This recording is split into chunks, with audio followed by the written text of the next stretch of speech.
Nggak ada. Udah grup Oh, tapi udah tahu dia kan? Mungkin dia lagi menjawab fans-fansnya itu. Banyak kali apanya kan, komennya kan. 7 ribuan. Hah? Yang di TikTok itu kan? 7 ribuan, sis. Keren kali ya. Apa itu jutaan? Itu yang Viewernya? istri sang itu, Dok. Oh, itunya Sampai jutaan, Dok. followernya. Viewers Oh, viewers ya. Kan nanti kayak entar 2 juta lebih. Aduh, Entar udah kalau mau 3 masuk juta, Dok. ke apa kan lumayan nih ke YouTube ya kan, jutaan view. Tapi udah ada YouTube-nya gue buat loh. Tapi bukan yang Udah buka lagi. Buka lagi. Makanya kalian tengok lah. Udah kamu tengok pun. Iya, tengok lagi maksudnya. Bagikan lagi. Kemarin banyak yang mau buka udah terprivat. Iya, karena aku masih mau mencari fakta. Nah, ternyata memang begitu. Aku udah ngomong sama Dokter Vera, Dokter Heni, udah ngomong Bapak. apa katanya? Jadi Ya, Dokter Vera pun sudah pernah menasehati kan. Oh iya. udah terkira udah tahu. Kasus dia di awal di rumah sakit. Rumah sakit yang Jiwa. sama dokter anestesi. Ya, rumah sakit jiwa ada. Di rumah sakit Bali G ada. Enggak, itu PPDS. Itu PPDS. PPDS, anestesi Tarutung ya. Ortopedi pun ada. Perawat ada. Jadi maksudnya yang sama BPJS ini pacaran atau gimana? Karena nggak ada duit dia, duit si PPDS, jadi nggak masalah. Ditolaknya, diadukannya jadinya siap PPDS ini, dianggapnya mau mengapai dia, mengganggu. Pandai dia. Karena nggak ada uang. Ini karena banyak money negara. Berarti dia butuh uang. Kan udah di story Instagram. Padahal kan orang kaya. Iya. Nah, coba aku tanya kalian. Kenapa dia orang kaya tapi butuh uang? Karena kayak hidup yang Berarti kedua karena- tapi mungkin orang tuanya ngasih secukupnya Oh, saja. iya.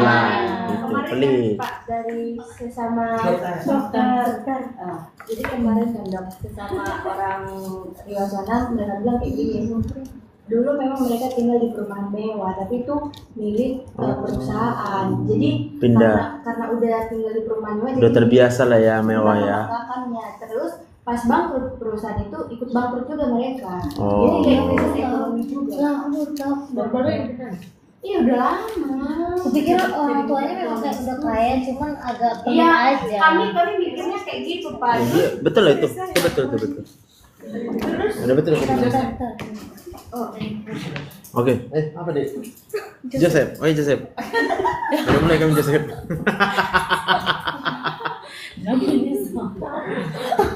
Maaf ya. Gitu. Jadi dia memakai kelemahan laki-laki. Ya kan? Kelemahan laki-laki itu dari hormon seksnya kan GnRH itu kan tiap hari. Sama kalian pun juga, perempuan juga. Udah tahu kalian itu kan? Tapi kalian itu perlu proses untuk bisa sampai testosteronnya cukup. Untuk drive seksnya itu, libidonya itu. Sekali sebulan paling. Ya kan? Sedangkan laki-laki kan ada testisnya ya kan? Ada testis kau kan? Tahu kau guna testis? Apa? Sperma aja tahu kau. Menghasilkan hormon testosteron. Makanya namanya testis.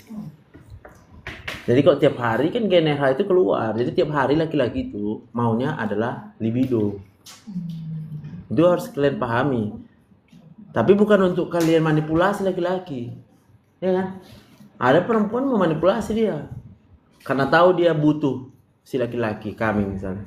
Tengoknya kaya kan? Cocok. Baik-baiknya. Tapi kalian pun harus tahu juga, kalian pun akan bisa dimanipulasi kalau kalian BTT ya kan? Butuh tati tayang. Nyambung Ren, sini duduk Ren. Bentar kita Ren.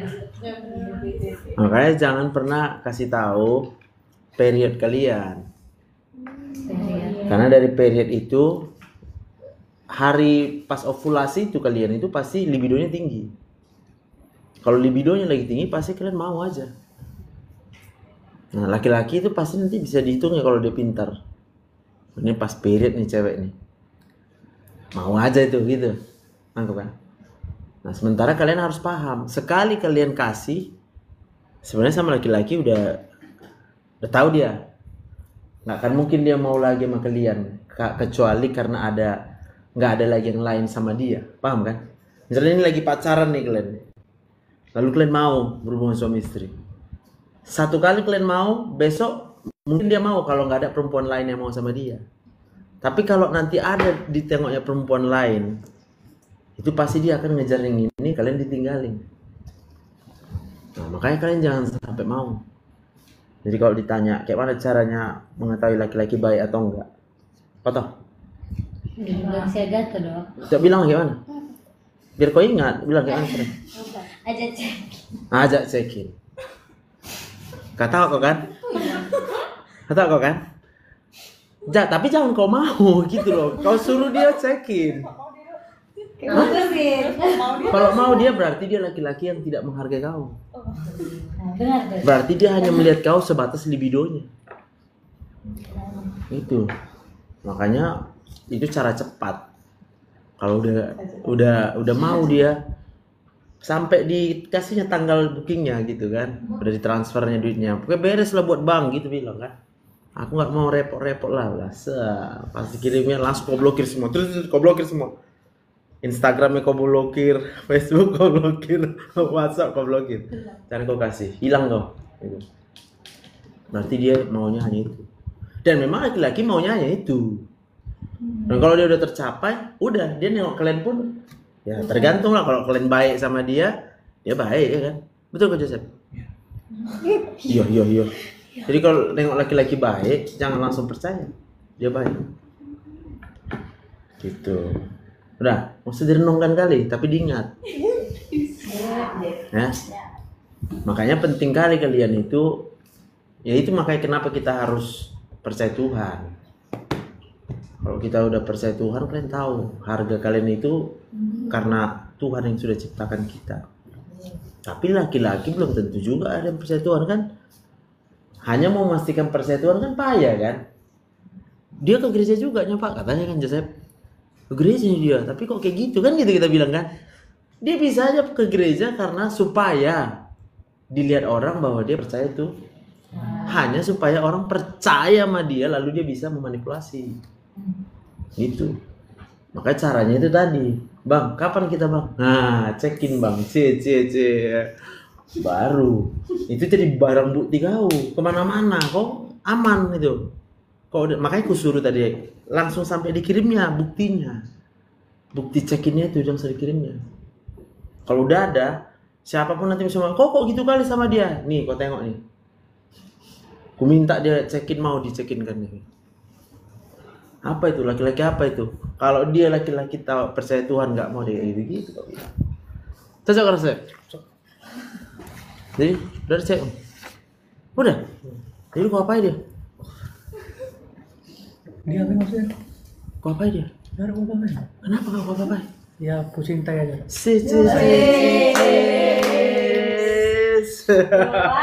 Jadi nanti kau menikah sama dia?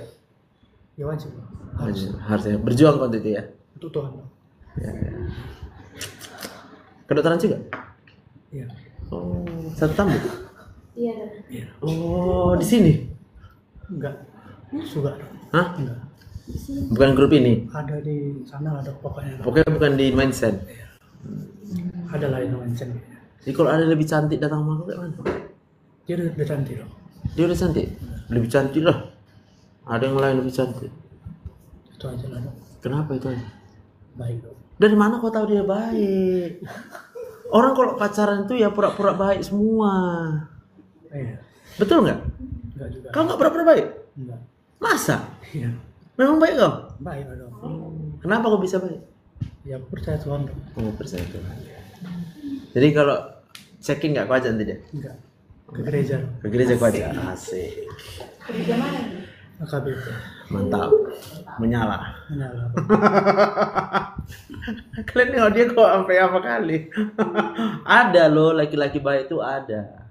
Jadi jangan kalian pikir nggak ada laki-laki yang baik. Oke, kita lanjutlah. Saya membacakan. Baik ketua. Seorang ibu usia 24 tahun, T1A0, datang ke praktik dokter karena keluhan kedua payudaranya membengkak dan terasa tegak. Hal ini dialami sejak 5 hari terakhir. 1 bulan yang lalu ia baru saja melahirkan anak pertamanya dan mulai memberikan ASI. Namun karena kesibukannya ia hanya memberikan ASI selama 2 minggu saja, kemudian berhenti menyusui dan diganti dengan susu formula. Iya. Coba dibahas. Payudara. Apakah ada unfamiliar statusnya? Tidak ada. ASI. ASI? Nggak tahu apa ASI. Terus. Kemudian kita lanjut pada definisi problem of definisi. Problem definition.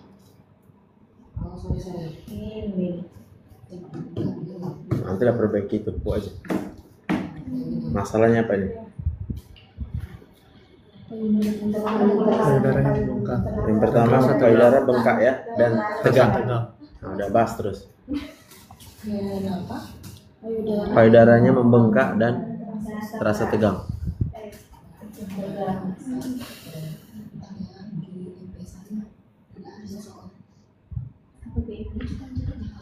Baru kemudian apakah ada hubungan payudara membengkak dan merasa tegang terhadap si ibu yang berhenti menyusui? Iya, dia mana duluan rupanya. Kan menegang dulu. Bengkak dan menegang. Masih menyusui dia kan? Masih. Tapi dia cuma 2 minggu aja dokter dia. Oh, hanya 2 minggu. Berhenti berarti ya. apakah ada hubungan payudara membengkak dan terasa tegang? Gini lah bilangnya. Kenapa dia berhenti menyusui? Gitu lah masalah. Ini kan sekarang problem. Karena kesibukannya, Dok. Hah? Karena kesibukannya, Dok. Kamu kan karena kesibukannya. Oh, jadi kalau sibuk nggak bisa menyusui gitu lah ya.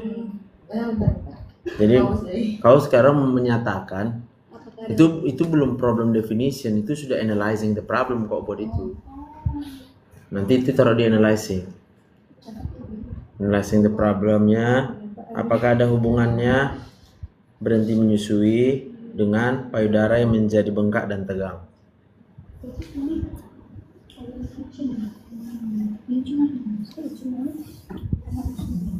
Anak pertama ini ya berarti ya? Iya. P1A0.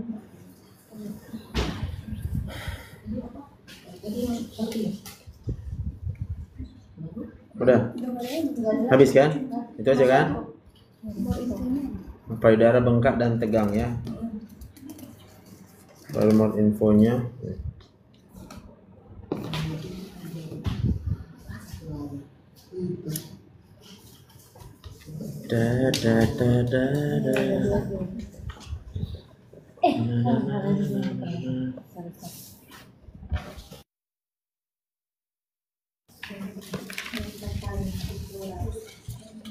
Sumber kedua dari pemeriksaan fisik saat ini dijumpai sensorium kompos mentis tekanan darah 120 sampai 120 per 70 mg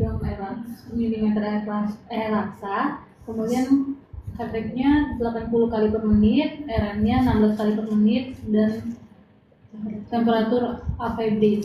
Pemeriksaan lokalisata tampak kedua payudara membengkak, eritemanya tidak ada, nyeri tekannya ada, kemudian fisura pada papila mamanya tidak ada, kemudian warna kulit seperti biasa, perabahan hangatnya tidak ada. Oke. Itu ada masalah di situ? Ada, Dok. Apa tuh? Nyeri tekan. Nyeri tekan aja ya di bagian payudara. Iya. Oke.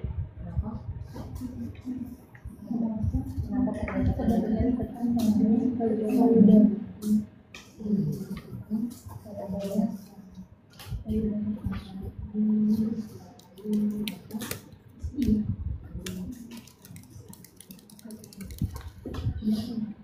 Baik teman-teman, mau saja bagian definisinya.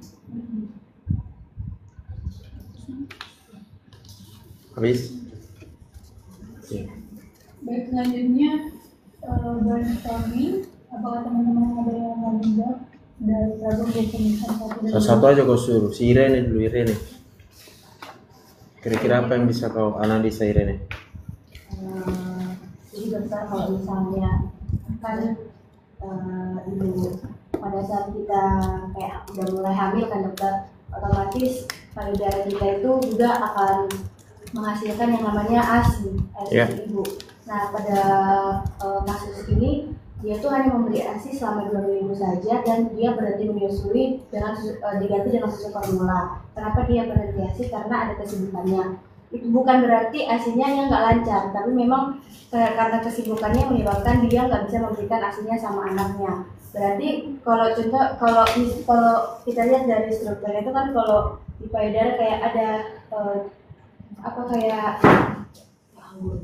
kayak anggur itu untuk penampungan ASI dong. Jadi kalau semisalnya dia makin lama makin banyak, ya dia akan menumpuk kan dokter, sehingga itu akan membuat dia bengkak karena nggak dikeluarkan. Lalu kenapa dia bisa tegang juga karena ada penumpukan tersebut, di mana penumpukan itu tidak dikeluarkan. Jadi semua itu menumpuk di situ.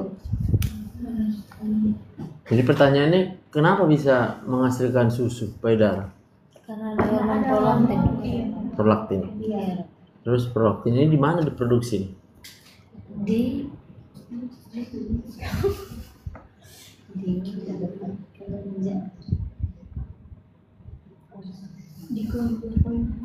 Hah? Di Prolaktin. kelenjar Hipofisis. Mana? Anterior atau posterior? Anterior. Maka prolaktin itu hanya diproduksi oleh karena setelah melahirkan dokter. kenapa? Karena pada saat hamil juga. Iya itu juga dok. Ya kenapa? Berarti harus kalian cari yang menentukan sekresi hormon prolaktin.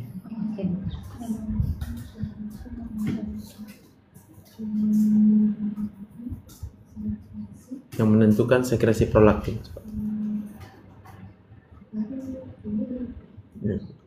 Si Elkadis makal si Friska. Fris. Apa jawabnya Fris? Prolaktin. Yang menentukan sekresi hormon prolaktin oleh hipofise anterior ya.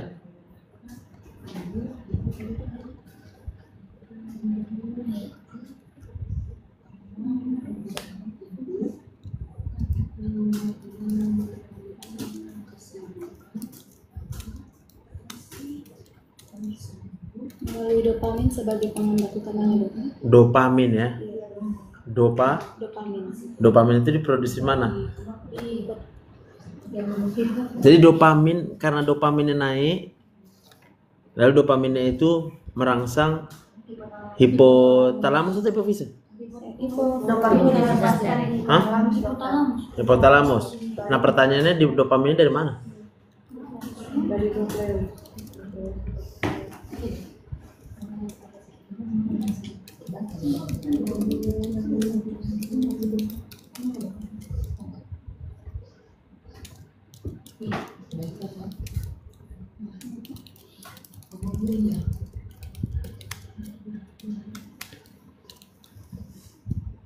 Hah? Neuron dopaminergic hipotalamus. Ya, makanya jangan terputus dia. Karena kita harus tahu nih, kenapa prolaktin hanya diproduksi pada ibu hamil dan yang sudah melahirkan. Kalau sempat kalian ada keluar prolaktin, kalian apa nggak repot kalian? Ya udah.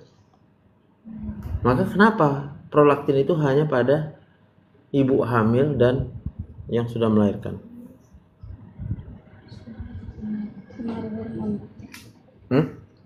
Ya semua pengaruh hormon. Hormonnya apa? juga rangsangan pengaruh hormon estrogen dan progesteron yang meningkat selama hamil. Oh, jadi kadar estrogen dan progesteron kan memang waktu hamil sangat tinggi. Nah, lalu ketika sudah melahirkan menurun. Tapi kenapa tetap ada prolaktinnya? Karena isapan pada putih mengurangi dopamin, yang dimana dopamin itu penghambat prolaktin, namun prolaktin langsung meningkat sehingga menghasilkan ASI untuk memberikan Pelan-pelan lah, nggak ngerti aku yang kau bilang. Hisapan, berarti hisapan bayi. itu memberi rangsangan. akan membuat rangsangan sehingga Progesterasnya itu langsung kan. Jadi secara langsung hisapan itu akan meningkatkan prolaktin ya dari hipofise anterior, sehingga prolaktinnya kemudian akan merangsang sel-sel kelenjar air susunya di payudara akan menghasilkan ASI. Gitu ya.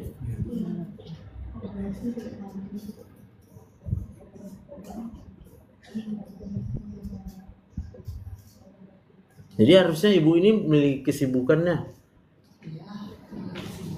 Berarti kan nggak ada bayinya nggak menghisap lah berarti. makanya dia menjadi bukan menumpuk di situ. Ya tapi nggak dihisap bayinya. Jangan-jangan dia sebenarnya mau menyusui, mau memberikan ASI dia, si mamanya ini ya kan. Tapi karena kesibukan, jadi terpaksa tidak mau. Karena mau tadi kan masalah dopamin. Dopamin tadi ada yang mencari. Kenapa hormon dopamin diproduksi ada? Kau tadi ada? Iya, dari neuron, dokter. Ya, kenapa diproduksi dopamin? Si gantilah Devia. Ada? Mas Devia. Nah, gimana Dev? Ya. Dopamin diproduksi karena tubuh memerlukan untuk menjalankan banyak fungsi penting. Bagaimana supaya dia diproduksi dopamin?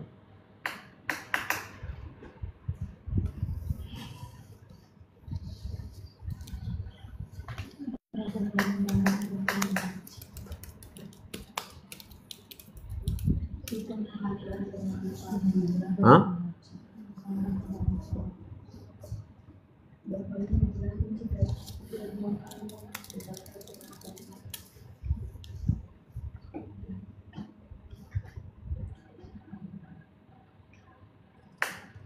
Coba tengok dopamine reward system si Devia. Kau search dopamine reward system.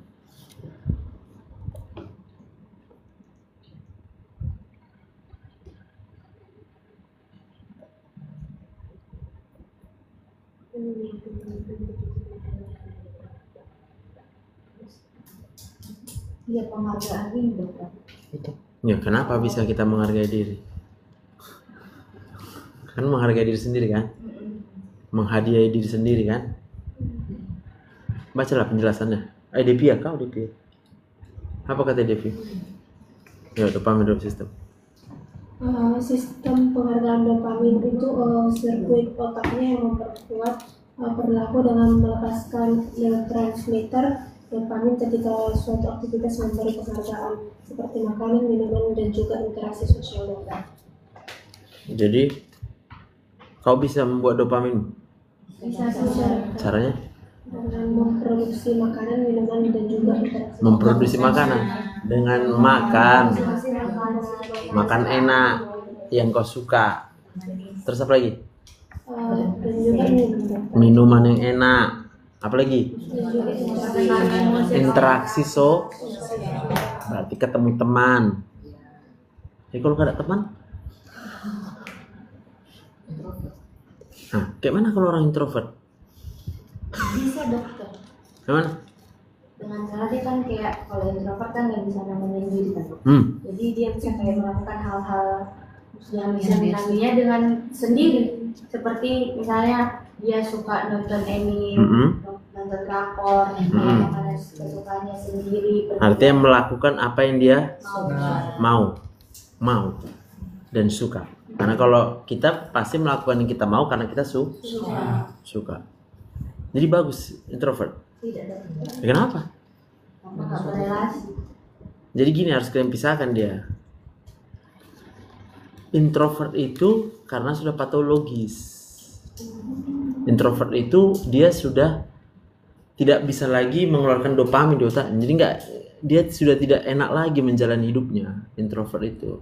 Selama kau masih enjoy sendiri, kan berarti kau you don't need orang lain gitu. Tapi kau happy, you are happy with yourself. Karena dopaminmu bisa kau tinggikan dengan melakukan apapun yang kau sukai.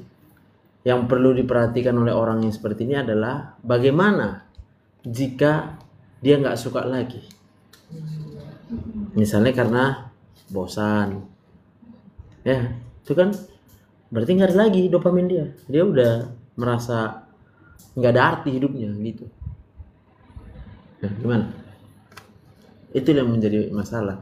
Berarti si pasien ini, ya kan, dia berhenti memberikan ASI hanya karena kesibukan. Berarti sebenarnya dia mau memberikan ASI, tapi tidak diberikannya karena dia sibuk. Tapi dia mau juga kerja ini, betul nggak? Maka orang yang bekerja dan memang karena dia mau bekerja, dopaminnya pasti naik. Maka otomatis payudaranya tetap akan menghasilkan ASI jadinya, gitu ya. Sehingga menumpuklah dia ASInya. Sebenarnya kan bisanya dipompa, iya, pumping. Makanya ada pumping. Karena semua mau. Kita mau kerja sebagai ibu, tapi kita mau juga memberikan dua-dua mau ini. Gitu. Kecuali memang dia nggak mau juga memberikan ASI lagi, udah, maka dia berhenti ASInya itu nanti, pasti berhenti. Karena dopamin yang ada itu dopamin karena dia mau kerja. Jadi di otak ini menentukan itu semua ya diri sendiri tadi. Apa yang kita mau, itulah dopamin reward system. Jadi kau melakukan apa yang kau mau, maka kau akan mengalami dopamin di otak. Contoh misalnya, kau mau belajar, mau kau tutorial, hah? Jadi kau di sini memang karena mau, bukan karena takut di absen. Mau belajar. Mau belajar, Mau jadi dokter. mau jadi dokter. Ya semuanya mau jadi dokter, tapi belum tentu semua mau belajar. Iya. Jadi kau nggak boleh jawabnya mau jadi dokter. Dokter itu nanti itu. Kalau mau jadi dokter, apa yang mau kau lakukan? What do you want to do? Maka jawabannya adalah belajar. Maka kalau kau mau belajar sekarang, bisa kau nggak lapar. Tapi kalau kau lapar berarti kau nggak mau belajar. Hah? Ada yang mau lagi duduk gini kita, pikirnya mau makan? Pikirannya udah nanti mau makan? Itu karena dia bukan mau belajar. Betul dia mau jadi dokter, tapi dia tidak mau belajar. Karena kalau dia melakukan apa yang dia mau, maka dopamin di otaknya akan meningkat. Nah gitu saya kira. Saya udah terjawab ini kasusnya. Udah terjawab lah ya. Kenapa payudara membengkak? Berarti karena terjadi penumpukan ya ASI di saluran-saluran ASInya, tetapi tidak dikeluarkan ya. Dan kadang-kala mau dikeluarkannya pun sudah sulit karena udah udem dia, ya kan? Maka terpaksa dilakukan masase biasanya kan, message supaya ada yang udah mengeras dia soalnya nanti susunya itu.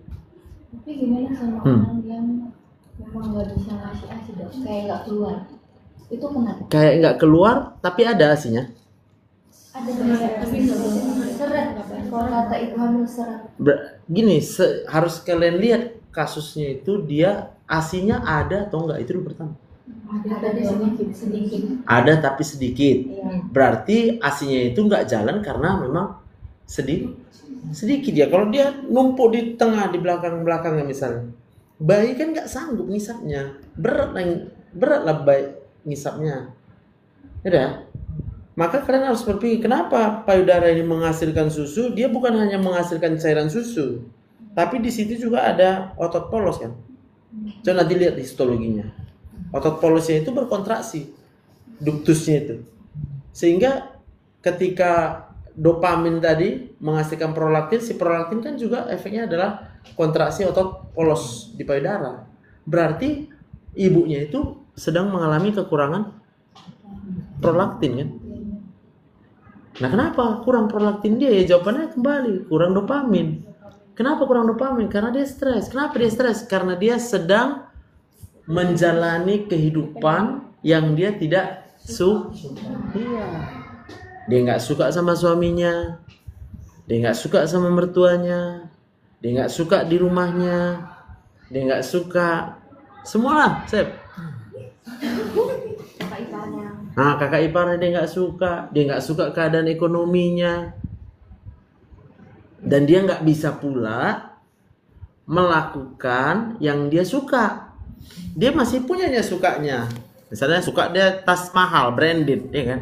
Tapi nggak ada uang untuk beli. Stres dia, dopamin makin habis. Dia nggak suka sama anaknya, misalnya. Kenapa nggak suka sama anaknya? Apa namanya itu? Cengeng kali gitu. Iya, baby blues dia namanya. Loh, ada rupanya anak yang nggak cengeng. Kalau ada anak yang nggak cengeng itu karena mamanya bahagia kali. pasti ada lah, pernah kalian lihat anak yang nggak cengeng. Itu hanya pada ibu yang bahagia sekali dengan hidupnya, sangat dinikmati. Kenapa? Iya, selama bahagia udah bahagia itu sama hamil. Jadi dopamin mamanya itu masuk juga ke dalam otak anaknya. Nah, dopamin itu begitu pentingnya, endorfin lagi segala macam itu, hormon-hormon sukacita itu. Udah, anaknya jadi enak makanya apa kalian mau berharap sama manusia supaya bahagia? Ya itu pilihan bebas. It's your free will. Kalau kalian mau berharap sama manusia, ya siap-siaplah pula. Siap-siap aja. Nah, siap-siap, jangan naif gitu loh. Kalau kan naif kan, kupikir kok baik. Ngapain kau pikirkan orang baik? Mana ada orang baik langsung 100% seperti kau pikirkan. Semua orang bisa antara baik atau tidak baik. Kalaupun dia tidak baik, tapi dia bisa pura-pura. Iya, jangan naif. Jangan naif. Makanya ketika dia sudah terpaksa menjalani kehidupannya, ya begitulah. Seret lah apanya. Nah, pada kasus ini dia mungkin bahagianya ini sebenarnya. Iya, tapi nggak bisa dia mengatur, memanage. Iya, dia itu tadi. Jadi berarti saran kita sama dia, kita berikanlah dia pompa. Oh, capek aku pompa katanya. Apa kau kasih? Kasih pakai listrik. Karena ada pompa yang bisa dicas. Udah. Oh, payah stop kontaknya katanya kan. Kau kasih yang bisa dicas. Itu portable dia. Taruh ke kulkas. Dulu kulkas kami sampai harus dibeli kulkas segini ya kan. Isinya semua susu. Udah jadi sebatu semua susu. Iya. Tapi pada waktu anak pertama, mak stres sekali, bah. Sampai mau nangis. Ini sampai bengkak ini. Sampai biru dia. Nah, awak pun panik lah, mana tahu ya kan. Laki-laki, mana ngerti kita kan. Terpaksa lah, ngadu lah ya kan. Ngadu sama mama awak. Oh, ini itu. Udah sekarang baru aku tahu. Oh, stres dulu kau. Ternyata dia tidak siap. Tidak siap. Artinya gini, udah dipikirkannya. Kayak mana nanti. Jadi otak ini kan bisa berpikir untuk masa depan. Kalau udah langsung dipikirkan di masa depan itu sesuatu yang negatif, hormon stres yang naik, dopamin nggak bisa naik jadi. Nah gitu. Jadi dia sayang sama anak ini, karena sayangnya dia mau memberikan ASI. Karena dia mau berASI, terproduksilah ASI. Tapi karena dia nggak siap dengan memikir gimana nanti masa depan, ASI tadi juga kayak kita bilang tadi, dia juga perlu untuk memompa segala macam. Nanti berarti harus kalian lihat pengaturan produksi dan aliran ASI.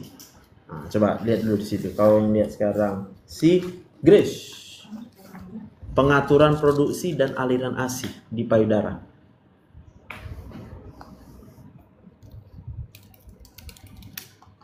Pengaturan ASI dan pengaturan produksi ASI dan aliran ASI di payudara. Pasti dibilangnya, pertanyaanmu bagus sekali. Ya kan? Iya, bilang gitu kan? Iya. Si Siapa tadi sekarang? Grace ya? Mana sih Grace? Oke, Grace. Grace.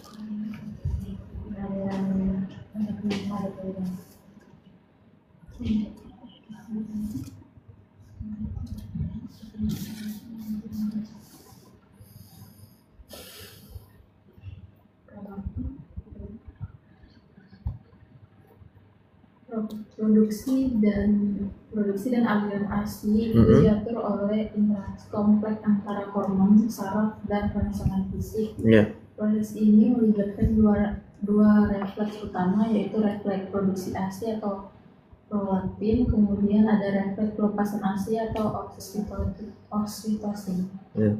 Pengaturan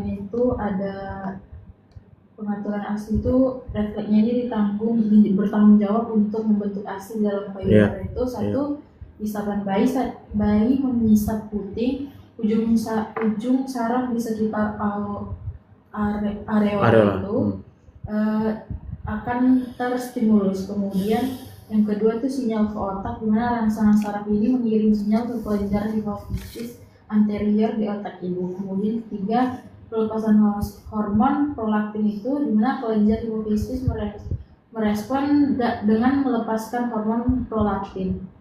Empat itu produksi ASI. Prolaktin mengalir melalui aliran darah di payudara dan merangsang sel-sel di alveoli untuk memproduksi ASI. Prolaktin paling optimal pada malam hingga dini hari. Itulah sebabnya ASI pada jam-jam tersebut akan membantu peningkatan produksi ASI. Menyusui pada jam-jam tersebut akan membantu peningkatan Lihat, dibuat situ ya kan. Tergantung kepada si bayi mau menghisap. Kalau bayinya cengeng, kamu dihisap. Bayangin tuh. Dia nggak mau. Kenapa dia nggak mau ya? Sama dia itu pasti kalau ini udah nggak enak dia rasa nggak nyaman di mulutnya, jadi malas dia ngisapnya. Kenapa yang nggak enak? Ya balik lagi kayak tadi, kalau udah sempat tegang, keras, bayi pun ketika digini kan sama dia, nggak mau dia, nggak mau dia. Jadi kompleks. Ya itu juga lah alasannya ya. Kita laki-laki perempuan sebagai suami istri nanti. Ya memang si suami dengan kebutuhan libidonya itu, tapi si suaminya ini pun takut akan Tuhan, maka itu menjadi alasan. Lalu dia mencari kesenangan di luar. Nah ini yang terjadi sama saudara kita. Paham kan? Makanya dia bilang anaknya baru 3 bulan. Anak pertama, bayangkan anak pertama baru 3 bulan. Bisa bayangkanlah stresnya itu. Hidup yang tiba-tiba berubah.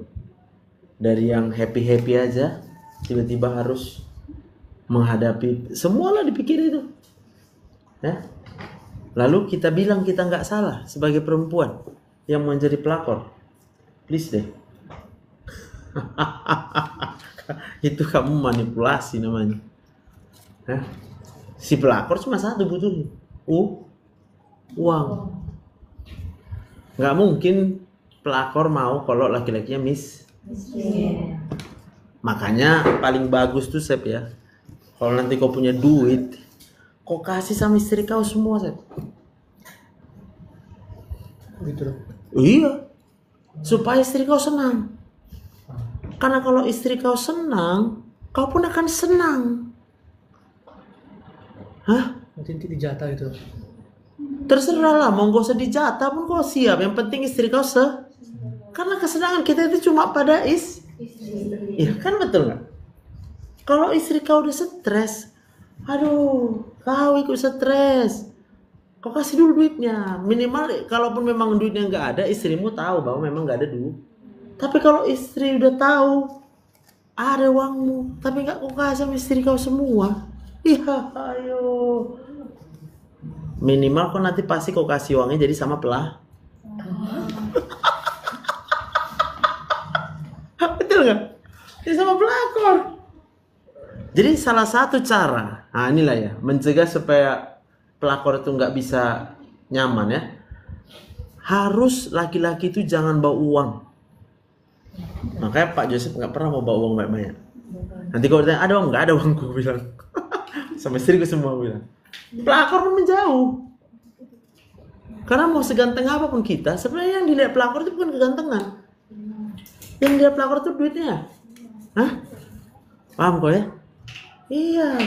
Jadi kalian perempuan dari waktu pacaran langsung aja dibuat perjanjiannya. Lu kalau mau sama aku, uang semua sama aku ya. Mau nanti kata orang aku mata duitan kek, mau kata orang aku nggak peduli. Pokoknya semua uangmu harus sama aku. Nomor rekening ditransfer dari kantor ke nomor rekeningku ya, gitu. Paham kan? Jadi nanti kalian paham. Oh inilah namanya lebih bagus tak usah menikah daripada menikah tapi dengan orang yang sah. Waduh, penyesalan seumur hidup. Inilah penyakitnya nanti.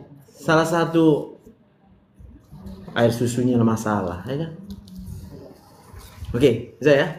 Jadi kau kasih nanti uang sama istri kau semua kan? Kasih. Wis.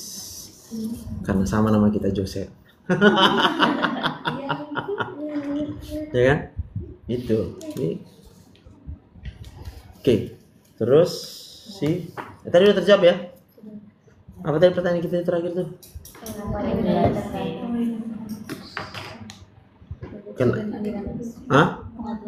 Pengaturan produksi ya.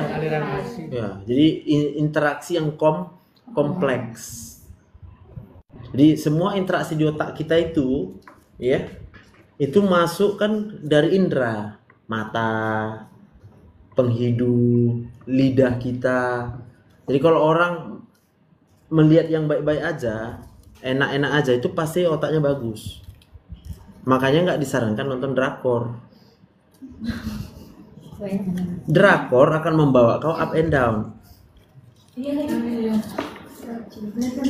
Jadi pas dia ceritanya enak, kau ikut enak gitu. Tapi pas dia akan sengaja menjatuhkan ketika kau sudah enak. Dia tahu kalau enak terus, kau pasti nggak mau nonton lagi nanti. Karena kau akan enak beraktivitas di luar drakor itu. Sementara dia mau supaya kau nempel sama drakor. Karena ketika drakor mungkin kalau misalnya kita nonton ke yang resmi, kita bayar tetap misalnya ke Netflix segala macam. Atau ketika kita nontonnya di internet, masuk iklan segala macam. Udah. Maka di dropnya nanti, tiba-tiba dibuat sedih. Set, katanya. Ikut kau. Ikut, kenapa ikut? Karena kau lihat. Matamu melihat kejadian yang menyedihkan. Lalu kau dengar. Kau mendengar semua suara sedih, suara marah, masuk kotak. Maka yang naik hormon stres. Maka kau rasa stres kau jadinya, sedih. Lalu akan berpikir, aduh, kayak mana nanti, ya kan? Belum pun waktunya nonton drakor, udah buka lagi dia, karena udah nggak sah. Sama, awak pun gitu juga ya kan, kalau udah nonton di apa ya kan, serial ya kan. Orang serial harusnya sekali seminggu kan. Datang awak, emak, 1 season bisa siap 1 hari. Tapi kalau memang karena tidak ada yang bisa kita kerjakan, lain cerita. Tapi kalau kalian misalnya, kalian yang harus kalian kerjakan itu adalah belajar. Lalu habis waktunya ke drakor. Lalu nanti misalnya kalian udah tamat ini, kan berarti harusnya kerja. Tapi kita pun tamat jadi dokter, kita gak cukup hanya kerja. Kita tetap harus belajar. Mana ada lagi ke drakornya. Belum lagi ngurus anak, gak ada lagi cerita drakor. Jadi kalau ibu-ibu masih bisa nonton drakor, berarti uangnya udah banyak kali. Dia gak perlu lagi kerja. Ya. Yang harus diingatnya hanya satu aja lah, bagaimana supaya sumber uang dia aman. Siapa sumber uang dia? Suami diamankan. Nah, gimana cara mengamankan suami? Kalian harus paham lagi. Suami punya mata nggak? Kalau mata melihat yang enak-enak, jadi enak atau nggak enak? Berarti harus kalian pastikan setiap dilihat suami kalian enak. Ya iya. Iyalah. Gitu. Paham kan? Nah, karena apa? Karena memang menghasilkan duitnya jelas. Tapi kalau kau tahu misalnya uangnya juga ngepas-ngepas, ya kan? Jangan makin kau merengut.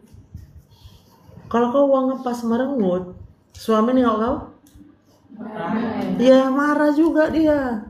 Akhirnya apa? Ya kayak neraka lah. Dua-dua panik. Laki-lakinya stres, suaminya stres, kita sebagai istri juga stres.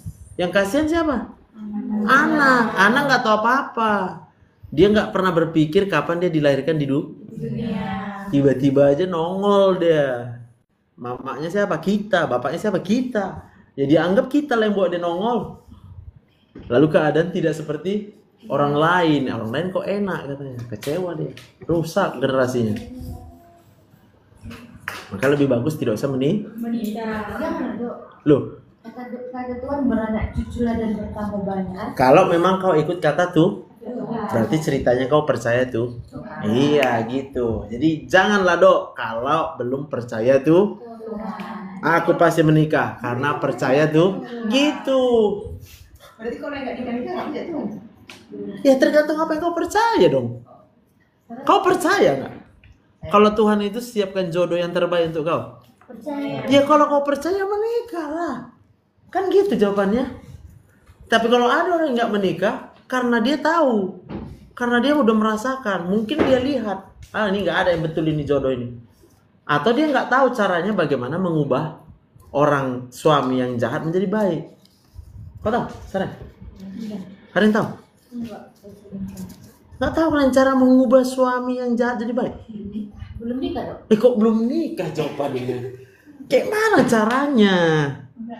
Hah? Menyuruh percaya Tuhan. Ya intinya sih begitu. Kau bisa mengubah, tapi bukan kita yang mengubah. Mana ada manusia bisa mengubah manusia? Kalau ada udah nak ada diubah semua. Jadi yang bisa mengubah itu hanya tuh.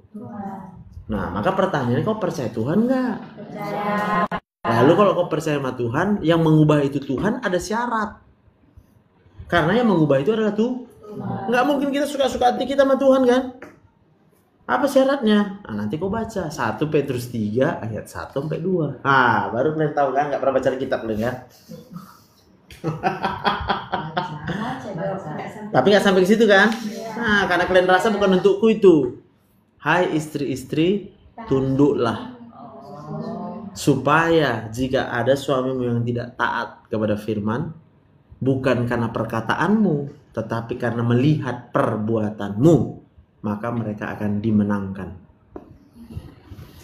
Gitu. Jadi kalau sekarang ada orang bilang, aku nggak menikah, ya benar juga yang kau bilang. Berarti karena dia nggak percaya tuh. Karena kalau dia percaya Tuhan, dia tahu dia ada janji Tuhan di situ. Masa aku nggak percaya janji Tuhan? Anggap. Tapi kan lebih bagus kayak cara cepat tadi sekalian nih kan. Dari awal suruh cekin dulu. Uji dulu dia, mau nggak dia cekin sama kau? Gitu ya, cekin dulu. Kalau tetap juga dia maksa, oke lah bilang, aku akan datang. Tapi udah kau undang kian pendeta. Hah? Pendeta aja lah, pendeta ya kan? Kenapa ada pendeta? Ya, biar kita diberkati dulu. Baru kita masuk ke kamar itu. Betul nggak? Karena untuk kau sah menikah kan coba diberkati oleh pendeta. Iya. Oke bang, kita masuk ke kamar itu bang. Ini ada Pak Pendeta ini. Biar kita diberkati dulu. Bisa. Karena pendeta memang sudah punya hak untuk memberkati pernikahan. Udah sah. Nanti aja lah kita ke catatan sipil bilang. Bawa aja akte itu nanti.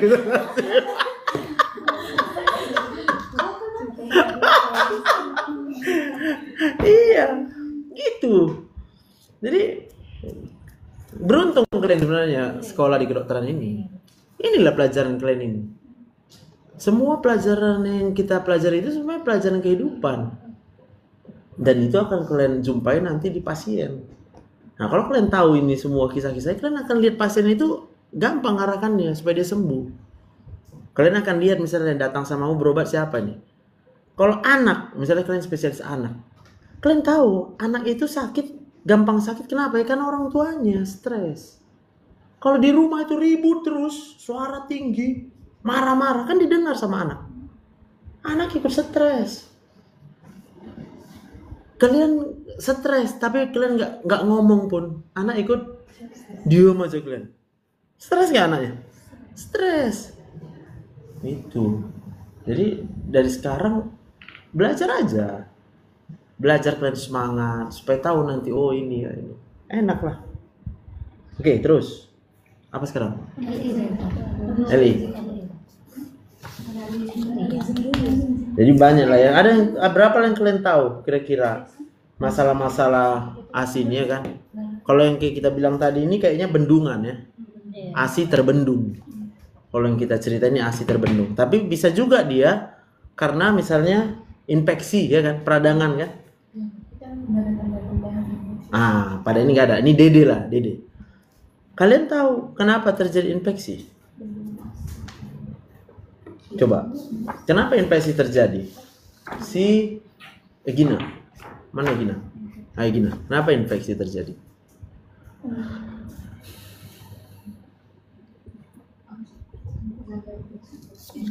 Misalnya ini mastitis namanya kan? Mastitis kan? Kenapa kita mengalami infeksi?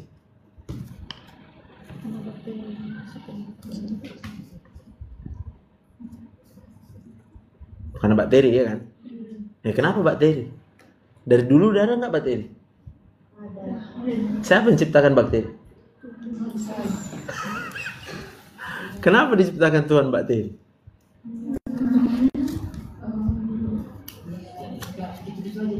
Apa pula kok nggak gitu aja? Kau cari di ChatGPT kau coba. Kenapa Tuhan menciptakan bakteri? Itu kau buat di ChatGPT. Biar dibilang ya pertanyaanmu sungguh dalam.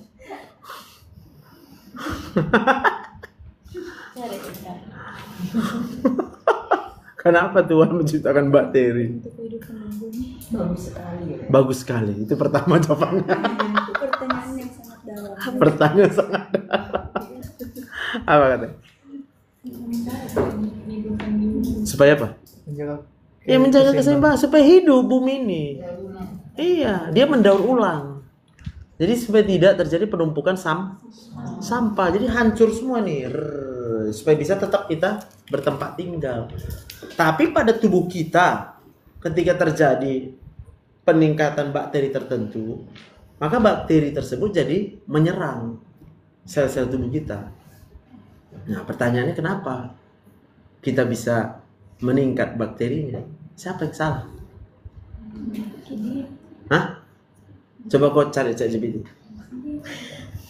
Lokasi bakteri paling banyak di dalam tubuh manusia. Lokasi bakteri paling banyak di dalam tubuh manusia. Usus. Di mana ususmu? Di perut kan? Maka kalau kau sering konstipasi yang pertama, berarti bakterimu akan bertambah. Kalau bakterimu bertambah, ya gampang lah dia masuk ke aliran darah. Nah, yang kedua, kenapa bakteri banyak? Maka kau harus tahu ada yang namanya asam lambung. Kira-kira asam lambung yang banyak atau asam lambung yang kurang membuat bakteri jadi banyak? Kurang, betul. Kurang. Pertanyaannya kenapa kurang asam lambung kau? Karena kau minum obat asam lambung. Kau minum omeprazol, kau minum lansoprazol, kau minum ranitidin. Hah? Kan menghambat asam lambungmu.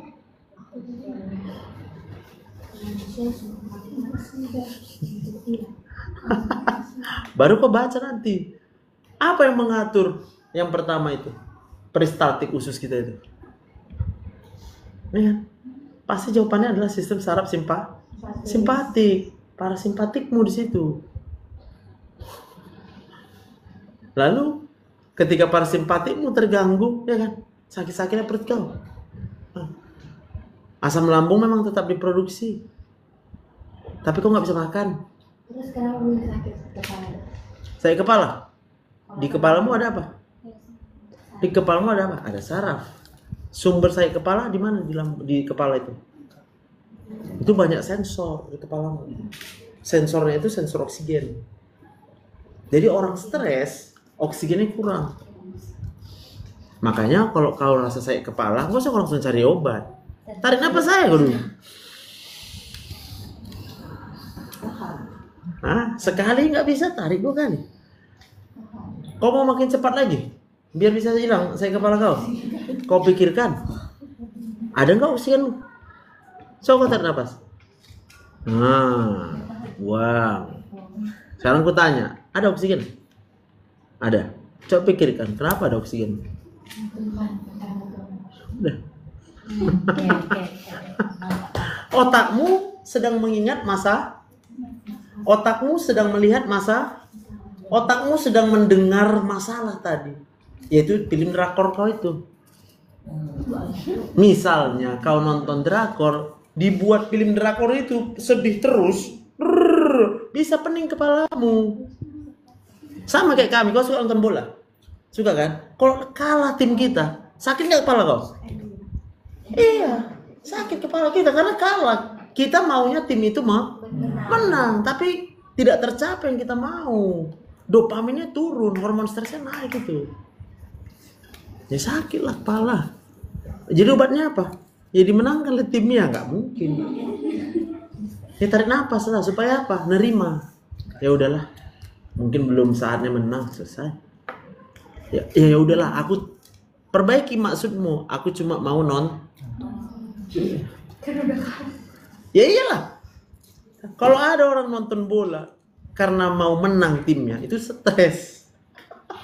Makanya jangan main judi orang main judi bola kan pasti dia mau menang. Stres lah kau bilang. Habis dopaminmu. Ya. Makanya kalau udah ada kecenderungan pacar kalian suka main judi, udah tinggali. Udah tahu kalian dia main judi, tinggalkan. Jangan kalian bujuk-bujuk. Jangan lagi kau ya. Kalau kau sayang sama aku ya, berhenti kau ya main judi ya. Bodoh lah kau bilang. Mana pula mungkin dia karena sayang sama kau berhenti judi bola? Nggak mungkin. Nggak. Kalau kenapa gitu deh? Udah aku pelajari bang fisiologinya. Nggak bisa memang. Orang berhenti judi bola karena sayang sama pasangannya. Nggak bisa itu bang. Secara fisiologi di kedokteran kami nggak bisa bilang. Kau terangkan jalur otak itu. Wah. Jadi kalau abang memang mau bertobat bukan karena aku bilang. Abang harus bertobat karena abang ingat tuh Tuhan. Gitu. Ya. Atau abang bisa juga bertobat gak usah karena aku, tapi dijuallah semua harta orang tua abang, dikasih ke abang. Udah cukup uangnya kan? Baru biar aku yang pegang semua. Biar gak bisa dijudikannya. Bisa itu. Nah, artinya itulah manusia ini punya kehendak bebas, ya, bebas pilih ya. Oke? Jadi infeksi tadi, udah tahu kalian berarti infeksi berhubungan dengan stres. Iya. Belum lagi stres tadi membuat oksigen kita turun, sel-sel imun kita pun turun. Termasuk kortisol naik, ya kan? Kortisol itu akan menekan sistem imun. Kortisol itu. Jadi kalau kita sering sedih, ya kau gampang sakit lah, infeksi terus. Sebagian akan bilang kalau gitu apa guna dokter gitu? Apa guna dokter? Iya lah, buat obat. Obatnya tuh apa katanya? Bisa menyembuhkan, bisa, tapi sementara gue bilang. Ini kan sementara aja kan? Sakit kepala, nak minum ini biar sembuh. Tapi sementara aja. Obatnya ini kerjanya kira-kira 8 jam mungkin. Jadi kalau nanti kau kambuh lagi, minum lagi nih. Tapi kalau misalnya kau mau datang sama aku, datanglah. Berarti berobat lagi sama kita kan? Siapa yang senang? Kita lah. Cuma kau jangan jahat kali. Kau tetap bilang lah. Tapi kalau abang mau berserah sama Tuhan bang. Jadi dia gak marah mamu. Betul nggak? Ya kalau dia bilang bullshit juga nggak apa-apa, abang bilang bullshit. Pokoknya ini obat kerjanya 8 jam. Kalau besok masih sakit kepala, datang lagi bang. Aku cuma kasih tahu aja bang. Kalau abang mau berserah sama Tuhan bang, sembuh sakit abang. Dibilang lagi bullshit, terima kasih. Ini nomor teleponku, bilang nanti hubungi lagi. Gampang kan? Makanya enak jadi dokter. Enak jadi dokter, tapi ya janganlah jadi dokter yang jahat kali gitu. Ya, kalau nggak kita kasih tahu, percaya Tuhan itu adalah cara paling murah. Ya, tapi kalau di otak kita hanya mau mencari uang sama pasien, ya bisa aja. Oh, saya ganti ya obatnya ya. Ganti merek obat. Setiap beli dia itu dapat duit juga kita. Oh, ada lagi dong obat lain lebih bagus. Ya udahlah, adalah kita bilang. Ini ya, padahal kita tahu sama itu obatnya. Hanya cuma beda merek. Terus kau lakukan itu.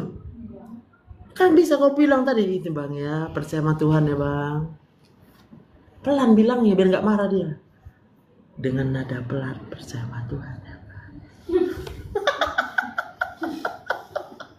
Biar nggak marah dia. Gitu. Jadi enak lah. Cuma itu kalian harus bisa punya banyak pengetahuan di kedokteran, baru bisa kita menjawab seperti itu ya. Oke, terus baru ini ada abses, sama lah ya abses ya, infeksi kan? Nah, infeksi. Galactokel itu berarti apa tuh? Galactocele. Apa itu galactocele?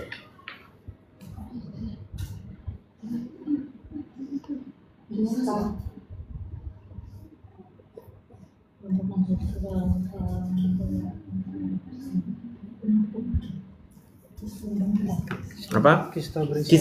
Kista berisi ASI. Coba tengok. Kenapa bisa terbentuk kista berisi ASI? Kibat sumbatan. Nah, berarti ada yang sumbat ya. Kenapa tadi sumbat? Karena ada Satu, pompanya berarti kan, ini kan? Berarti masuk lagi tadi prolaktin yang kurang kan? Masuklah dia di situ, berarti apa lagi? Stres. Jadi semua penyakit karena iya, kalian cuma perlu mencari garisnya aja supaya dia bisa sampai ke stresnya. Nah, disitulah memang kadang perlu kesabar. Kalau kita sebagai dokter udah nggak sabar, pasti kita bilang minum aja lah obat. Iya, minum aja lah obatnya, kita bilang. Kita udah mau baik nih nerangin nih karena stres. Lalu ketika kita bilang karena stres, dia malah marah sama kita. Udah gua mau sabar lagi. Oke, minumlah obat. Sampai nanti dia datang lagi sama kita lalu bertanya, kenapa aku belum sembuh? Baru kau kasih tahu. Itu pun kalau dia mau dikasih tahu. Kalau dia nggak mau juga nggak apa-apa. Ganti dokter pun nggak apa-apa. Cocok. Jadi mau kalian stres.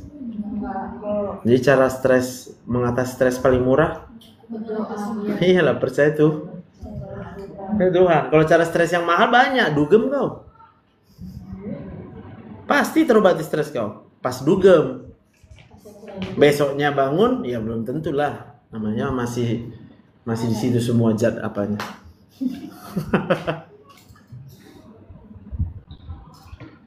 Oke. Terus tumor payudara. Nah, masuk sampai tumor nih. Nah, mengeras. Kenapa bisa terbentuk tumor payudara? Awalnya tadi kista kan? Jadi sel-selnya itu terus ditekan sehingga terjadi perubahan-perubahan di sana. Karena semua sel itu pasti akan menolak untuk mati. Karena menolak untuk mati sampai berubah sendiri gennya, RNA-nya. Sehingga nggak bisa mati-mati dia. Sel tumor itu adalah sel yang nggak bisa, dia terus bertumbuh. Ya.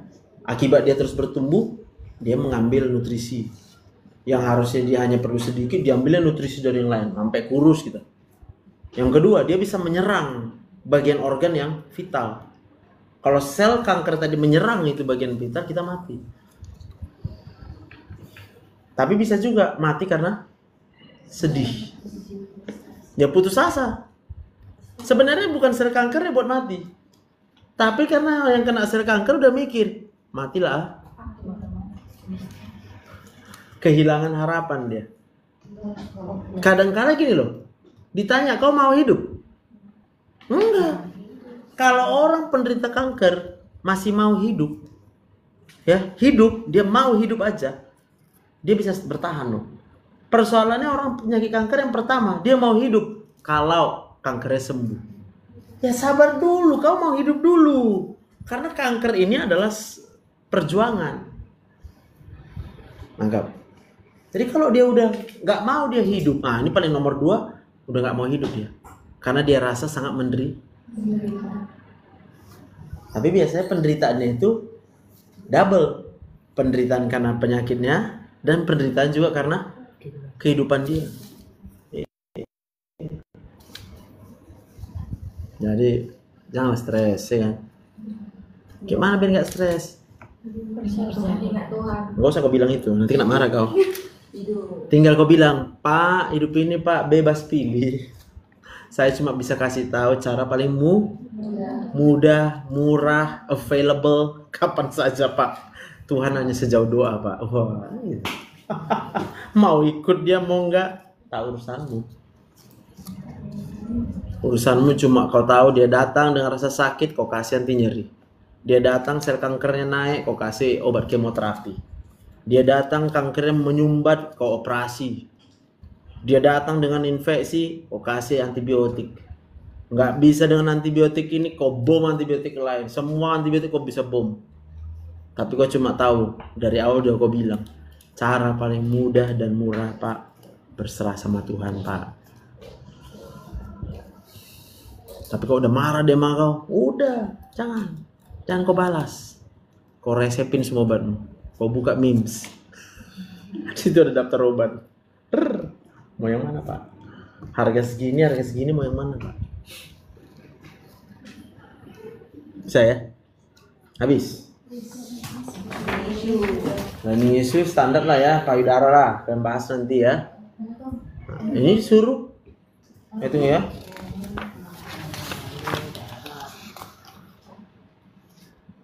Iya nih anatomi. Udah pernah kan anatomi payudara kan? Udah, ya cuma berarti hanya sebatas mengkaitkan dengan sumbatan-sumbatan ini lah. Anatomi. Iya. Yang tadi kita tanyanya, fisiologi pembentukan ASI, fisiologi produksi dan apa aliran ASI tadi kan?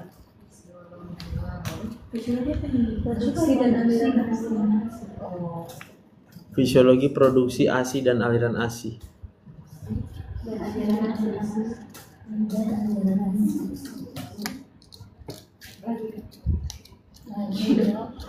Ada? Untuk apa ASI? Peran ASI untuk bayi dan ibu. Ada guna ASI untuk ibu? Hah? Ada guna ASI untuk ibu? Coba aku tanya sama kalian. Nggak tahu kan? Cek GPT kan, aku menjadi penasaran.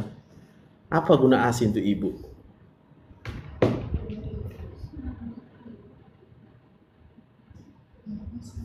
Membantu reaksi menurunkan resiko penyakit. Apa?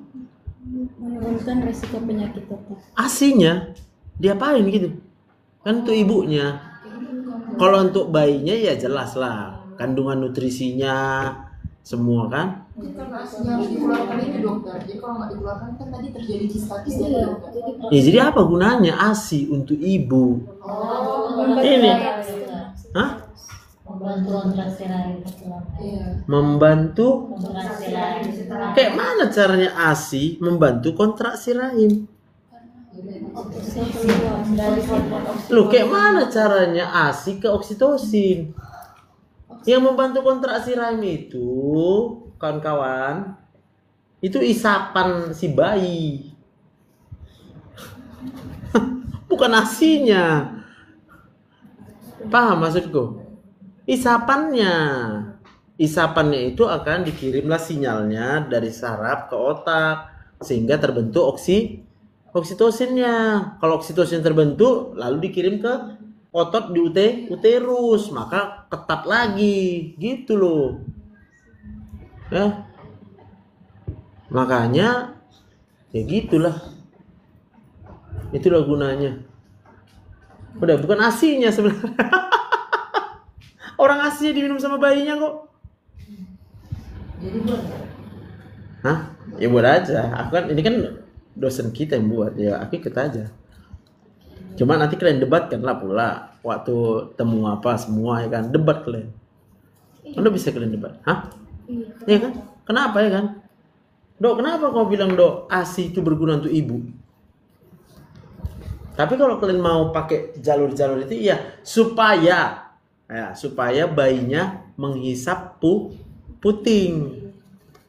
Itu gunanya ASI-nya. Jadi ASI yang enak. Jadi ASI itu bukan karena diminum si ibu, tapi karena ASI-nya enak, maka bayinya jadi suka menghisap. Karena dia suka menghisap, maka dia akan merangsang Karena oksitosinnya dirangsang, sudah uterusnya bisa kontraksi. Semualah. Oksitosin itu juga apa itu? Hormon apa oksitosin? Tahu kalian itu hormon apa? Hormon bahagia juga itu, hormon jatuh cinta. Jadi orang kalau oksitosinnya tinggi, nggak BTT dia. Apa? Nggak butuh tati tayang di dalam manusia. Makanya bisa kan kalau ibu hamil tuh. Tapi ini negatif ya. Ini dalam arti negatif. Ibu hamil, ibu yang melahirkan itu dia sibuk sama anaknya aja. Sampai dia nggak pernah nengok lagi suaminya. Nah ini suaminya pun lagi stres. Dia merasa udah nggak cinta lagi istriku sama aku. Ya kan? Masuk pelakor. Makanya tadi aku bilang jangan bawa uang. Kau boleh keluar, tapi jangan bawa supaya nggak diserang predator. Kalau bawa uang kau keren-keren kau keluar. Baju kau mahal, jam kau mahal, dompet kau tebal. Iyalah, pelakor lah yang ngejar kau nanti. Dia tinggal nanya, bang apa kabar? Apa kau jawab? Udah punya istri. Mantap juga. Terus kenapa rupanya bang? Kalau lu punya istri mana apa bang? Bos aku ganggu. Pertanyaanku bang, gini ya. Kenapa bang di sini? Bang. Karena pelakor itu dan si laki-laki tadi jumpanya memang di tempat Kalau kau menjawab gua udah punya istri, dia pun tahu. Lu kenapa lu ke tempat dugem bang? Gitu. Nggak kan ada lah pelakor itu di tempat yang apa? Yang miskin-miskin nggak ada lah, tempat mahal dia. Ada kalian yang ke tempat dugem? Kau Ren? Enggak. Siapa udah pernah? Nggak berani. Nggak berani kau? Nggak berani. Bodoh kali kalian. Takut apa? Aku takut sama orang yang mabuk. Kau takut sama orang mabuk? Iya, takut juga. Jadi kau nggak ke tempat dugem karena takut sama orang mabuk? Iya, sama. Iya. Berarti kalau ada kawan kau nggak takut sama orang mabuk? Tetap dokter. Tetap takut juga? Iya. Emang kau nggak? Ya kau ke tempat dugem mau ngapain? Ya walaupun duduk saya takut. Duduk. Kau ngapain ke tempat dugem kalau duduk? Makan. Ya makan. Ya itu udah salah jawaban kau ke tempat dugem karena mau mabuk. Jadi kau jangan ke tempat dugem kalau mau makan. Kalau mau makan kau kemana? Kafe, restoran. Bukan karena takut sama orang mabuk. Kau harus bisa bilang karena kau tidak perlu. Yang dikejar tempat dugem apa coba? Alkohol kan? Nah, apa manfaat alkohol? Iya, membuat otaknya terputus dari persoalan. Persoalannya ada, tapi ketika dia minum alkohol, putus dia. Bisa dia tetap happy. Tapi pagi-pagi habis. Iya, habis ininya. Kadar alkoholnya habis. Ya masuk lagi tiba-tiba. Ternyata aku masih di dunia yang Kita pikir dia sudah selesai di dunia gemerlap. Ternyata masih di dunianya. Jangan mau dugem, ya. Adapun yang membayari kalian nggak usah lah hilang.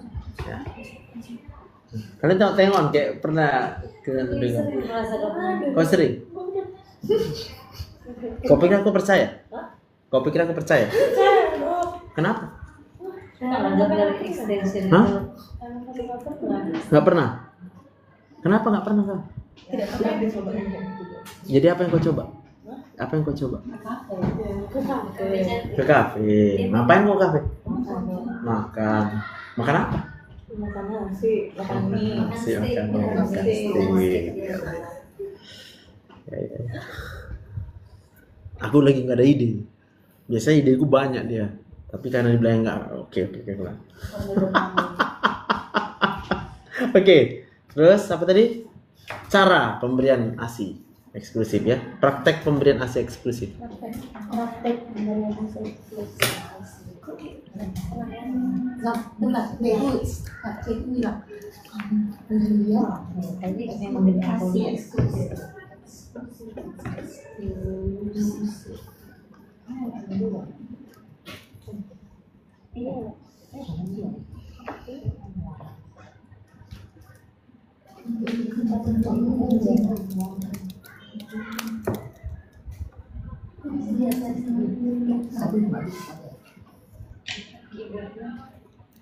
Biasa ketemu lah nggak. Mulai itu.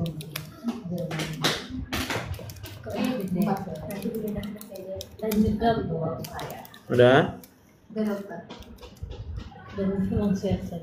Terus apa katanya? Udah mau pulang? Mau pulang kocep? Masih oca. Ngapain kau pulang cepat-cepat? Ngerjain KTI dong. KTI. Kejar-kejar deadline kan ini. Kalian Ah iyanya. Oke. Terus pembengkakan payudara udahlah tadi ya. udah dokter. Bendungan ASI, faktor risiko dan gejalanya ya, mastitis Faktor risiko dan gejalanya.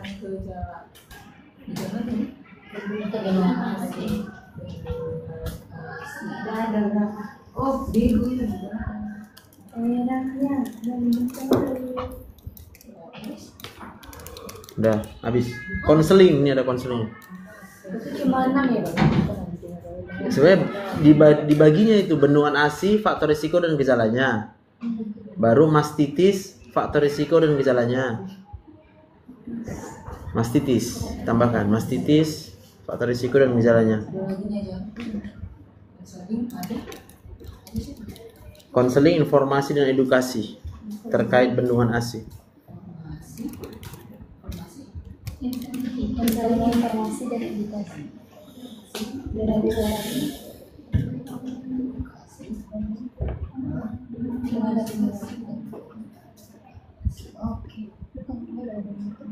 Jadi bisa kalian identifikasi dulu. Udah nanti aku fotokan lah, stres sekali kalian. Nanti fotokan. Sekarang kita bahas dulu. Kenapa kita perlu mengkonseling pada pasien ini? Konseling itu nasihat. Tapi di dalam pemberian nasihat itu sendiri kita sekaligus ya menghibur gitu loh, menghibur. Tapi tetap dengan dalam koridor apa ya? Sebagaimana seorang dokter dan pasien ya. Dengan teknik anamnesis. Empati gitu ya. Kita berempati sama dia. Jadi yang pasti kalian harus tahu bahwa ini pasti berhubungan dengan stres. Jadi kira-kira coba kita daftar dulu nanti ya. Faktor-faktor yang menyebabkan seorang ibu menjadi stres. Ya, dalam hal ini berarti ibu yang baru melahirkan lah ya. Iyalah, ibu baru melahirkan lah ya. Faktor-faktor yang menyebabkan ibu yang baru melahirkan menjadi stres.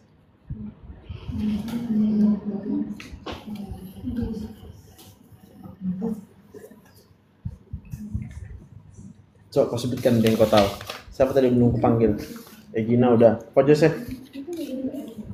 Kira-kira apa yang membuat ibu baru hamil, baru melahirkan jadi stres? 1. Tekanan ekonomi. Uang ya. 2. dari suaminya. Kenapa suami? Nggak perhatian.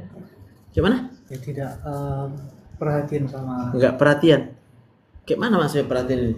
tidak memperhatikan si istri loh, keadaan mental dan jiwa.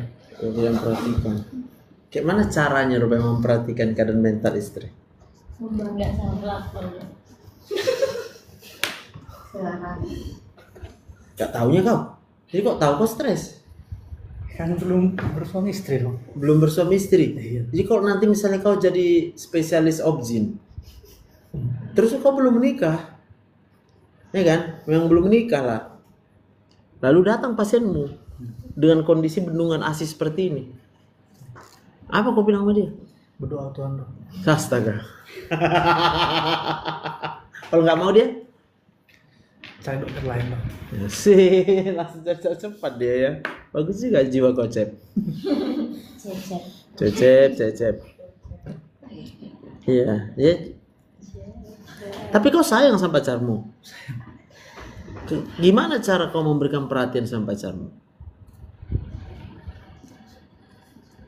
Kan tadi kau bilang suaminya yang kurang perhatian. Sementara kau kan pernah pacaran kan? Iya. Kau pacaranmu bisa bertahan kan karena kau memberikan Perhatian lebih. lebih. Cukup. Lebih ada. Lebay kau. Ngapain lebih kau kasih perhatian sama pacar kau? Mama mau kau perhatikan. Kan juga lah dong. Ya kayak mana lebih? Udah lebihnya mana dia? Ya. Ada pertimbangan-pertimbangannya ke orang tua dan ke pasangan. Ke orang tua dan pasangan. Iya. Kayak mana kau tahu pertimbangannya itu? Panjang kali ya dong. Ada lah. Jadi kuncinya adalah ditanya butuhnya apa dari istri kita gitu loh. Kalau kau kasih perhatian lebih sementara dia nggak butuh kayak mana cok? Kalian lah yang pernah pacaran ya kan? Dapat pacar tapi perhatiannya berlebihan sementara kau merasa nggak betul. enak nggak kau? Enak boy. Jadi perhatian lebih itu hanya ketika memang dibutuhkan. Kalau berjalan kehidupan normal ya normal-normal aja gitu loh. Tapi mungkin kau berpikir gini ya, kau kasih perhatian lebih sama dia supaya dia nggak milih yang lainnya kan. Betul. Astaga, putusin lah. Ngapain juga kalau dia memang nggak suka sama kau? Betul nggak? Ngapain? Capek kau. Masih banyak itu yang lain yang normal. Nanti dia waktu nanti kau udah menikah sama dia, karena udah terbiasa dia kau kasih perhatian lebih, ya kan? Sementara kau pun gak usah kau bilang lebih, memang perhatianmu nanti hanya sama istri kau loh. Kau kerja untuk siapa? Iya lah untuk istrimu kan.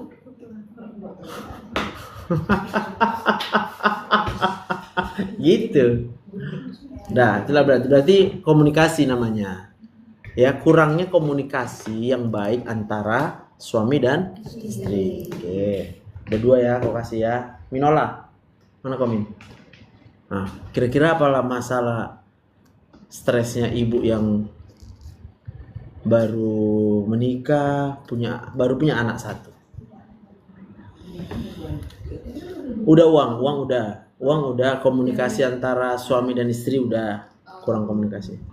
Iya, adanya kayak perubahan fisik, baru dia nggak ada yang membantu, baru di sekitar rumahnya juga dokter. Apa di sekitar rumahnya? Misalnya dia di lingkungannya gitu loh dokter. Lingkungan apa? Lingkungan sekitar. Terus kau berharap apa? Lingkungan sekitar membantu kau gitu? Oh enggak, lingkungan sekitar bisa membuat dia stres juga. Ya memang bisa. Kan itu kan faktor-faktornya. Oh gitu. Kayak mana cara lingkungan sekitar membuat dia stres? Apa? Oh kata-kata. Jadi omongan orang ya. Cara ke anak bayi nanti juga dikomentari lah semua. Iya. Iya. Padahal sebenarnya tujuannya baik, tapi mungkin salah gitu, kayak ada cara penyampaiannya gitu loh dokter, atau mitos-mitos yang dahulu gitu. Oh dia kasih mitos ya? Iya kayak misalnya. Tapi tujuannya Kayaknya. Loh, kok kayaknya? Ya baik. Harusnya. Ya kalau kok dokter gimana kok percaya? Iya. Iya. Ya kita harus anggap aja, namanya dia tetangga. Iya. Kalau kita anggap tetangga kita itu nggak punya tujuan baik, maka cara terbaik adalah kalau kita anggap tetangga kita itu punya niat jahat sama kita, cara terbaiknya apa? Pindah. Kok nggak usah didengar? Mana bisa nggak? Kok masa gini kok sama dia? Nggak bisa. Kok pindah dari rumah itu? Kok cari di dunia lain? Nah itu artinya nanti disitulah masuk dalam konselingmu. Ya udah Bu, namanya manusia, dia bisa berkata apapun. Kenapa? Karena Tuhan dari sononya menciptakan manusia itu boleh suka-sukanya, bilang. Betul nggak? Iya, semua orang free will, suka-sukanya. Kayak aku mau ngomong apa, dia mau ngomong apa, itu suka-suka kalian aja semua itu. Ya. Tapi karena kalian suka mengikuti etika, suka mengikuti peraturan di kampus, maka kalian tidak melanggar peraturan. Ya gitu. Tapi kalau orang nggak suka dia mengikuti peraturan, mau kita bilang apa? Tetangga misalnya, mana ada peraturannya? Apa peraturan bertetangga? Nggak ada. Mau dibilang kok gendut kali, kan nggak ada peraturannya. Tapi kita sudah punya, makanya dia harus berpikir. Ibu yang ciptakan siapa Bu? Misalnya, ya kan? Siapa yang ciptakan kau? Siapa yang ciptakan dia? Tuhan. Jadi kalau diejeknya kau? Ya iya. Maaf ya Bu ya. Memang Tuhan menciptakan saya seperti ini. Gitu aja kau jawab. Betul nggak? Makanya kau suka tambahin ini. Oh.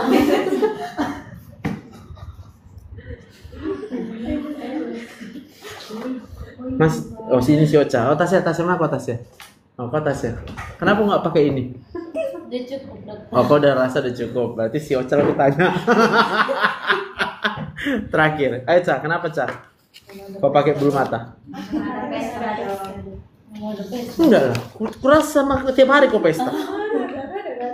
Hah? Sering ya kita kau pakai bulu mata? Hah? Apa? Baru semalam pestanya. Jadi berarti asal ku tengok kau karena baru pesta. Iya kan? Betul kan? Enggak. Pesta apa lah kau? Siapa yang nikah? Sepupumu. Oh. Iya ya. Jadi ramai pestanya. Ramai pestanya. Jadi kalau kayak gitu kapan lah dilepas bulu mata tuh? Hah? Pulang kuliah. Kau tahu bahaya kalau pakai bulu mata? Hah? Iritasi. Mana peduli kami kalau kau iritasi. Kau bisa memberikan kesan sama orang yang melihatmu. Kesannya apa dokter? Yang pasti kalau mahasiswa kayak mana coba? Udah ini, udah tekan. Belum. Belum ya? Ini tekan lah boy. Kita tahu. Kesan. Ya. Ya kan, Sep? Kalau pacarmu pakai bulu mata tambahan kok kasih? Kalau pacarmu pakai bulu mata tambahan kok kasih? Enggak. Kenapa? Ya buat apa? Kok buat apa? Dia mau? Kan sudah diciptakan Tuhan seperti itu loh. Suka aku lah katanya. Apa yang kau lakukan? Kok nggak menghargai Tuhan? Si mak ngeri kali. Abang ini katanya langsung gak pergi Tuhan. Aduh.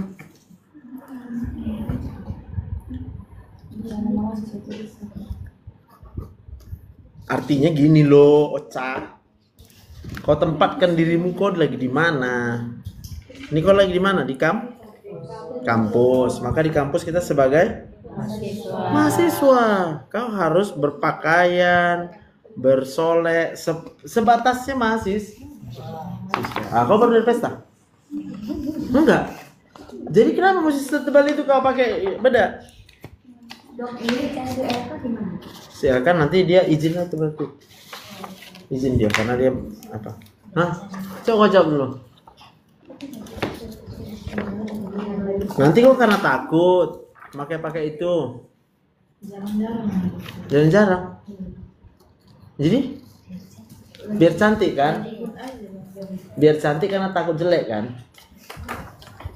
Menaikkan dokter. Oh, melihat diri sendiri. Berarti kau melihat dirimu pun kurang cantik. Kayak gitu. Kayak mana? Hah? Kayak mana? Kalau kau aja melihat dirimu kurang cantik, ya kan? Apalagi? Jangan. Kalau aku sih melihatnya gini, yang pertama, waktumu habis bermakeup. Ada 30 menit. Enggak. Kok bisa? Enggak 30 menit segitu makeup bagus. Berapa lah? 15-20 menit. Betul ya, kau besok kau videokan ya. Kau pikir aku percaya 15-20 menit? Sayang waktumu. Kalau kau pakai itu untuk makeup, tahu saya kau pakai makeup. Ya? Cocok rasa? Ya at least supaya kau nggak salah persepsi orang nengok kau. Ih, ada itu pakai makeup supaya dilihat cantik. Dokter, saya mau tanya. Oh boleh. Ini yang nomor pembengkakan payudara pada ibu menyusui itu maksudnya apa ya dokter? Inilah dia. Ya, terangkan aja patofisiologinya. Ya, tambahkan ya patofisiologi pembengkakan payudara.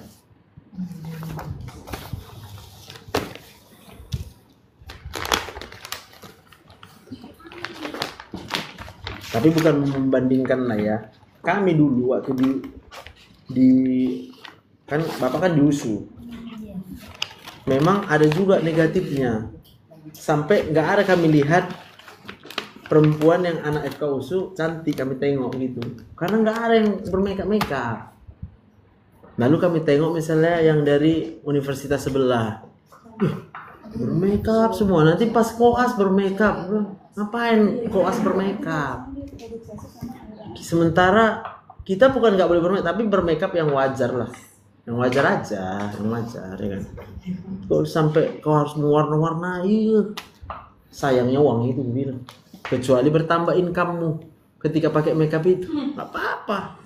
Iyalah, gitu dia. Misalnya kau nanti jadi spesialis kulit, makin banyak pasienmu kalau kau tanpa makeup tapi cantik.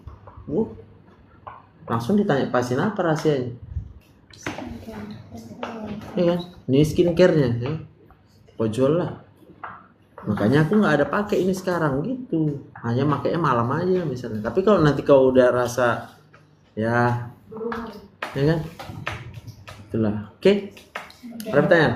Itu aja cukup ya. Berarti hari apa kita jumpa ini? Skillab ya? Skillabnya apa deh? Perawatan masa nipas. Besok kalian masuk itu ya? Kapan masuknya? Udah masuk? Kelas besar? Oh tadi ya? Ngapain itu? Oh anamnesis sama pemeriksaan fisik. Tapi sama ibunya ya? Bukan sama bayinya ya? Kalau bayinya spesialis anak ya? Jadi apa aja masalah nipas itu? Seperti inilah ya? Ini termasuk masalah nipas kan? Mastitis. Terus kalau misalnya yang di jalan lahir ada? Ada kan? Perineumnya kan? Terus apa lagi? Kakinya bengkak. Bengkak pada kaki. Edem. Kenapa dia edem tuh? Karena? Kenapa edem? Karena? Sering jalan. Sering jalan. Yang pasti sirkulasi lah itu. Ya kan? Sirkulasinya nggak cukup kuat jantungnya untuk memompa. Kenapa nggak cukup kuat ya? Berarti karena capek dia. Tadi lah. Kalau sendiri pula dia merawat bayinya, suaminya nggak mau bantu ya kan? Nggak pengertian ya kan? Jadi nanti kalau ada anakmu, kau tolong istrimu. Bangun kau malam-malam. Mau kau? Kenapa kau mau? Kan keluarga. Kan keluarga. Karena anakmu juga gitulah, ya kan? Karena kau sayang. Oke, tutuplah. Baik dokter dan teman-teman, sebelum tutorial pertama kita ada baiknya kita berdoa dipimpin oleh Iren. Baik untuk teman-teman yang kita mengakhiri tutorial kita melakukan sekarang. Jangan lupa mengakhiri Kristus yang dengan surga, mengisi kepada kami dari kami memulai tutor hingga kami berakhir tutorial ini. Tuhan Yesus yang sudah kami pelajari dan teman-teman di dalam hati kami. Berkati kami sebentar lagi akan pulang, kiranya Tuhan berkati perjalanan kami sehingga pulang dengan kekurangan rasa apapun dan bertemu dengan keluarga kami. Dan juga dokter, apapun aktivitas yang akan dilakukan Dr. Yosef setelah ini Tuhan berkati, kiranya bisa menjadi berkat bagi kami manusia dan antarkan dokter pulang Tuhan sehingga bisa bertemu dengan keluarga. Terima kasih Bapak. Hanya dua nama suka ini kami akan tentang nama anak Yesus Kristus. Amin. Oh, tambahnya nanti untuk yang gambar-gambar otaknya yang jelas ya. Ya. Hipotalamusnya, hipofisenya ya. Biar jelas dia. Ambil dari fisiologi lah, ya. Oke. Terus pakai Canva kan? Nanti kirimkan linknya ke apa itu ya. Oke lah.